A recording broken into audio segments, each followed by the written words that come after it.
Hi guys, welcome back to my YouTube channel tech developer. कैसे हो guys आप लोग? उम्मीद करता हूँ आप सभी अच्छे होंगे गाइस। तो हमारी जो टू डू लिस्ट एप्लीकेशन की ये थर्ड वीडियो है। फर्स्ट और सेकंड वीडियो में मैंने ये बताया प्रोजेक्ट को सेटअप करना है। दूसरे वीडियो में मैंने ये बताया कि कैसे जो है आप अपना पैकेज स्ट्रक्चर जो बनाओगे। ठीक है, अब ये तीसरा वीडियो है टू डू लिस्ट एप्लीकेशन को लेकर के। तो इसके अंदर हम आज जो है जेपीए एंटिटी बनाने वाले हैं और उसकी रिपोजिटरी बनाने वाले हैं। तो चलो गाइस स्टार्ट करते हैं। अगर स्टार्ट करने से पहले मैं आपको कहूँगा गाइस कि अगर आपने अभी तक मेरे चैनल को सब्सक्राइब नहीं किया तो please subscribe the channel and don't forget to press the bell icon. ठीक है गाइस। तो सबसे पहले गाइस एक एंटिटी का पैकेज मिसिंग हो गया था लास्ट टाइम, तो वो हम लोग बना लेते हैं। एंटिटी का एक पैकेज आएगा। एंटिटी के अंदर आपकी सारी जेपी एंटिटी आएगी। ठीक है। तो जेपी एंटिटी मैंने जैसे ही लास्ट प्रोजेक्ट में लास्ट आपको वीडियो में बताया था कि टास्क करके एक टेबल रहेगा, राइट। तो वही टास्क करके एक एंटिटी हम लोग क्रिएट करेंगे, टास्क। एंड देन उस इन दैट हम उसके ऊपर एट द रेट एंटिटी लगाएंगे। ठीक है guys. Eight the rate entity लगाने के साथ उसको इम्प्लीमेंट करेंगे सीरियलाइजेबल, क्योंकि ये जो भी ऑब्जेक्ट है ओवर द नेटवर्क ट्रांसफ़र होता है, राइट। तो उसके लिए सीरियलाइजेबल करना implement one of the best option है। उसके बाद एट द रेट टेबल लगाना है। एट द रेट टेबल में टेबल का नेम देना है, जिस भी नेम से आप अपना डेटाबेस के अंदर इस टेबल को रखना चाहते हो। जैसे मैंने दिया टास्क। स्कीमा। स्कीमा वैसे बाय डिफ़ॉल्ट पब्लिक होता है गाइस। अगर आप बनाना चाहते हो कोई स्कीमा, मान लो मैंने कहा कि ये टू डू करके टू डू ऐप करके एक स्कीमा बने, तो ये वो टू डू ऐप करके जो स्कीमा होगा उसके पर्टिकुलर स्कीमा के अंदर टास्क नाम से एक टेबल क्रिएट हो जाएगी। ठीक है। अब सबसे उसके बाद हम क्या करेंगे, प्राइवेट लॉन्ग आईडी जनरेट करेंगे। कोई भी टेबल की एक प्राइमरी की होती है, तो वही यहाँ पे आईडी को जो है हम प्राइमरी की मानेंगे। तो इसके ऊपर eight the rate ID annotation लगाएंगे। और उसके बाद हम लगाएंगे कि अगर आपको पता होगा इस आईडी जो या प्राइमरी की होती है वो ऑटो जनरेटेड होती है। ठीक है। तो ऑटो जनरेटेड के लिए हम लोग यहाँ पे क्या करते हैं, एट द रेट जनरेटेड करके एनोटेशन यूज करेंगे। और उसके अंदर not this one annotation, generated value it is basically. So eight the rate generated value ये जकार्टा पैकेज में मिलेगा। जनरेटर का नाम क्या रहेगा, टास्क या फिर हाइबरनेट सीक्वेंस आप कह सकते हो, कुछ भी नाम दे दो। ठीक है। और स्ट्रेटजी रहेगी आइडेंटिटी। ठीक है गाइस, स्ट्रेटजी बहुत इसके अंदर है। अगर मैं आपको स्ट्रेटजी दिखाऊं तो एक ऑटो है, एक आइडेंटिटी है, एक सीक्वेंस है, एक टेबल है, एक यूजू आईडी है, राइट। तो मैं आपको अभी एंटिटी जो बना रहा हूँ उसमें आइडेंटिटी का यूज कर रहा हूँ गाइस। ठीक है गाइस। आइडेंटिटी मतलब कि वन बाय वन वो इंक्रीमेंट करेगा। बट इसमें इसको मैं एडवांस लेवल पे जो है जब समझाऊंगा जेपीए के अंदर जो स्ट्रेटेजी टाइप्स होते हैं डिफरेंट, तो वो एक चीज़ अलग वीडियो में बताऊंगा बाद में कभी। बट अभी के लिए नॉर्मली ये समझ लो, अगर हमें ऑटो जनरेटेड आईडी चाहिए तो ये जनरेशन टाइप आइडेंटिटी मैंने इसका कर दिया। ठीक है। उसके बाद मैंने जो दूसरा कॉलम लेना है वो लेना है टाइटल। ठीक है गाइस। तो टाइटल ऑफ द टास्क वो आ जाएगा। एक आ जाएगा private string description.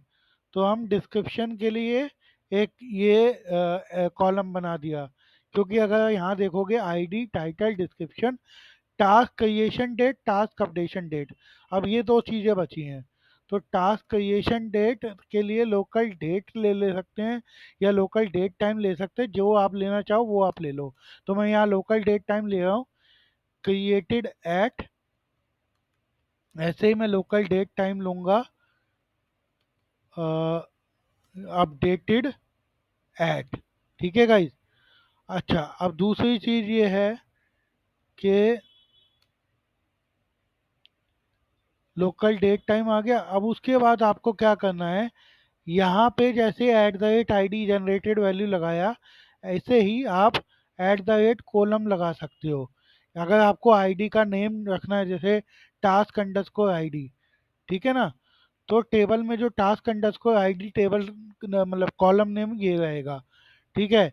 Nullable false रहेगा, यूनिक ट्रू रहेगा। वैसे तो ये चीज़ें कॉमन सी है कि भाई आईडी बना रहे हो तो वो नलेबल फॉल्स और यूनिक ट्रू रहेगी, बट फिर भी जो है आप इसको अपना customize at the rate column कर सकते हो, अपना कॉलम नेम यहाँ पे भी डिफाइन कर सकते हो। इससे बेनिफिट क्या होता है कि आपको क्लियर मेंशन रहता है कि अगर आपका वेरिएबल नेम ये है जेपीए के अंदर, बट आपको कोई कॉलम नेम रीनेम करना है, मतलब टेबल में कॉलम नेम डिफरेंट होना चाहिए, एंटिटी में कॉलम नेम डिफरेंट होना चाहिए वेरिएबल, तो वो आप चीज़ कर सकते हो। अब जैसे टाइटल के ऊपर मैंने लगाया नलेबल फॉल्स होना चाहिए, यूनिक ट्रू होना चाहिए, ठीक है। ऐसे ही मैं क्या कर सकता हूँ, ऐसे ही डिस्क्रिप्शन के ऊपर रखूंगा नलेबल फॉल्स रखूंगा, लेकिन यूनिक फॉल्स कर दूंगा। यूनिकनेस का क्या लेना देना, डिस्क्रिप्शन में कुछ भी हो सकता है, तो इसीलिए मैं यहाँ पे नलेबल फॉल्स इसलिए रखा कि डिस्क्रिप्शन मुझे चाहिए चाहिए। तो ये बेसिकली ना आपके कंस्ट्रेंट्स हैं। अगर आपको पता हो डेटाबेस के अंदर कंस्ट्रेंट्स होते हैं, यानी कि कुछ वैलिडेशन, तो ये वो वैलिडेशन है कि ये कॉलम जो है मेरा नल वैल्यू नहीं एक्सेप्ट करेगा, यूनिक वैल्यू भी एक्सेप्ट नहीं करेगा। ऐसी टाइटल और आईडी में क्या था कि नल भी नहीं होना चाहिए और यूनिक होना चाहिए, ठीक है। अब अच्छा आ जाते हैं क्रिएटेड ऐड पे, तो एट द रेट कॉलम पे आ गए, ये मैंने दिया टास्क क्रिएटेड एट, ठीक है, ये नलेबल फॉल्स हो गया। और यूनिक जो है वो यूनिक तो रहेगा, यूनिक का क्या करना है, इसमें कोई यूनिकनेस तो है नहीं, तो इसको फॉल्स कर देता हूँ। ऐसे ही आपका रहेगा टास्क अपडेटेड एट, मैं इसको अपडेटेड एट करके कॉलम नेम दे रहा हूँ, ठीक है गाइज। तो यहाँ पे यूनिक फॉल्स और अपना नलेबल ट्रू।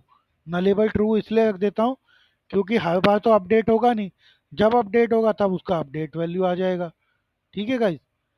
तो वो चीज़ है।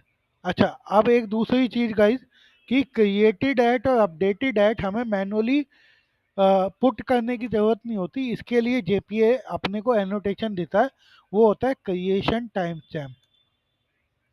ऐसे ही अपना जो लोग अपडेट के लिए होता है अपडेशन टाइम स्टैम्प,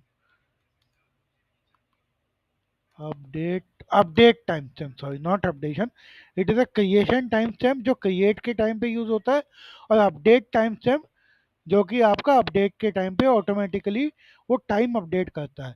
यानी कि जब भी आप कोई एंटिटी क्रिएट करते हो ना, ये ऑटोमेटिकली उसका क्रिएटेड एट का डेटा अपने आप क्रिएट कर देगा और डेटाबेस में सेव कर देगा।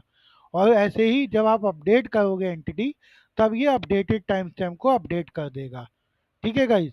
तो आई होप ये आपको समझ में आया होगा कि एंटिटी हमने कैसे बनाई और क्या क्या चीज़ें उसके अंदर हमने ध्यान में रखा, ठीक है। तो ये टास्क करके हमने एक एंटिटी बना दी, ठीक है। अब इसका रिपोजिटरी बना देते हैं, यानी कि टास्क रिपोजिटरी। तो उसके लिए हम क्या करेंगे, टास्क रिपोजिटरी करके एक बनाएंगे, रिपोजिटरी के अंदर एक इंटरफेस, और उसको एक्सटेंड कर देंगे जेपीए रिपोजिटरी के साथ। जेपीए रिपोजिटरी एक्सटेंड करोगे तो जो पहला टाइप ऑफ आर्ग्यूमेंट है उसमें तो आपकी आ जाएगी तो वही एंटिटी, यानी कि टास्क, ठीक है। उसके बाद आईडी में आप सीरियलाइजेबल लगा सकते हो, यानी कि ये पर्टिकुलर जो उसकी आईडी की फील्ड होती है ना, जैसे लॉन्ग, लॉन्ग जो हमने लगाया यहाँ पे, तो वो है बेसिकली उसका टाइप आईडी का, तो उसकी बजाय आप सीरियलाइजेबल लगा दोगे तो भी एक ही बात है। तो आप दोनों में से कोई भी यूज कर सकते हो, कोई प्रॉब्लम नहीं आएगी, ठीक है। तो ये चीज़ हो गई आपकी टास्क रिपोजिटरी। उसके बाद आपको क्या करना होता है गाइज, जो मेन क्लास है हमारी, यहाँ पे आपको करना है eight the rate enable JPA repository, ठीक है गाइज। तो आई होप ये आपको वीडियो में क्लियर हुआ होगा। इस वीडियो में हमने टास्क जो हमने टेबल बनानी थी वो टेबल बनाई, उसको मीन्स यूजिंग दी एंटिटी, और उसके अंदर कॉलम्स और कस्टमाइजेशन करी eight the rate column annotation से, और क्रिएशन टाइम स्टैम्प और अपडेशन टाइम स्टैम्प के लिए हमने एक और एनोटेशन यूज़ करी। ठीक है गाइज, ये जेपीए की एनोटेशन है। अगर आप देखोगे यहाँ पे हाइबरनेट जो है वो जेपीए का ही पार्ट है। जेपीए एक तरीके से इंटरफेस है और हाइबरनेट जो है हमारा इम्प्लीमेंटेशन है जेपीए का। ठीक है गाइज, और तो इसीलिए और बाकी जैसे कॉलम हो गया, एंटिटी हो गया, जनरेटेड टाइप हो गया, जनरेटेड वैल्यू हो गया, आईडी हो गया, टेबल हो गया, एंटिटी हो गया, राइट। तो ये सारी जो चीज़ें हैं आपकी जाकार्टा परसिस्टेंस एपीआई यानी कि जेपीए वाले इंटरफेस के मतलब पैकेज के अंदर होती है। ठीक है गाइस, और ऐसे ही हमने टास्क रिपोजिटरी बनाई जो कि है spring data JPA repository. So I hope guys आपको क्लियर हुआ हो इस वीडियो में हमने कैसे एंटिटीज और रिपोजिटरी क्रिएट करी है।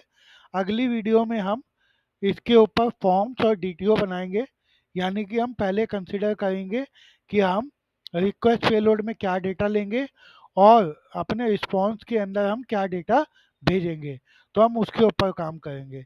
तो अभी के लिए इस वीडियो को यहीं पे एंड करते guys. Bye for now, take care and don't forget to subscribe the channel and press the bell icon. Thank you for watching the videos, please like and subscribe and share.